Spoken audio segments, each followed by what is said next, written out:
ازاي تخنق جارك او الجار المزعج او الجار المشلول زي ما كنا بنسميها، مش مشكله. مشكلتنا ان اللعبه دي كانت موجوده في كل بيت مصري، ولو ما كانتش موجوده في بيتك فانت طفولتك ما كانش ليها اساس، روح دور عليها بقى. اللعبه دي كانت جامده قوي، لا انا اقصد قوي يعني احنا يعني كنا بنطلع غلنا في الراجل الغلبان ده، وده لان احنا مش بنلعب، احنا كنا متعقدين تقريبا نفسيا. مشكله بقى ان لما كان عندي كمبيوتر كنت بقول للراجل اللي بيحمل الالعاب، الراجل اللي لابس نظاره ده تحسها من ايام اخناتون وغالبا شبه احمد حلمي في فيلم اسف على الازعاج، كنت دايما باكد عليه مره و10 ومليون انه يحمل اللعبه دي، لان زمان بعد المبيع كان بيديني الطريحه السخنه وما كنتش بلاقي حد اطلع غلي فيه غيره بصراحه. وبجد انا زمان كنت بتكافئ ان ازاي اخلي الراجل ده يشوف اوسخ ايام حياته، وغير كده بقى كنت تحس انك لو ما مسكتوش وعجنته ما ترتاحش نفسيا. ولحد دلوقتي الولد ده شكله مستفز قوي انت عيل بتاع، يعني مش عارف انا ازاي كنت بلعب بيه. ومشكلتنا كمصريين ان احنا بنحب اي حاجه فيها ضرب وعجن، يعني زمان كده كنت تلم قرايبك وحبايبك وتلعب اقوى جيم مصارعه على سرير بيتكم، لدرجه ان لو قناه الحلبه شافتكم كانت ممكن تقدم لكم تعاقد رسمي من شده الضرب اللي بتعملوه في بعض. فلما تشوف الغلبان ده قدامك تمسكه وتعمل معاه واحد اندومي. ومن شده شهره اللعبه دي فحرفيا كنت بتلاقيها في كل سايبر على كل جهاز. بس مره وانا بخش السايبر لقيت اللعبه نازل منها جزء تاني، وقتها طرت على البيت عشان اجيب الفلاش علشان احملها، وده كان اغبى قرار خدته في حياتي حرفيا، لاني ما كنتش اعرف وقتها اني اخد تاني اسخن علقه في حياتي. كنت قاعد على الكمبيوتر اللي بالمناسبه كان في اوضه الحاج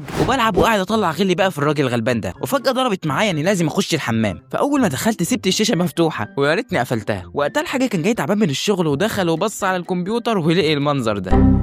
واللي لعب الجزء التاني عارف ان فيه كميه اجسام مالطه قد ايه في اللعبه. فاول ما طلعت من الحمام بمنتهى البراءه ودخلت الاوضه لقيت الحاج قفل الاوضه على طول، ومش هقول لكم حصل ايه بقى. وقتها ما كنتش متخيل ابدا اللي انا بعمله في الراجل ده هيطلع عليا في يوم من الايام او يمكن اكتر كمان، لدرجه اني مش ناسي العلقه دي لحد النهارده. اشوفك على خير.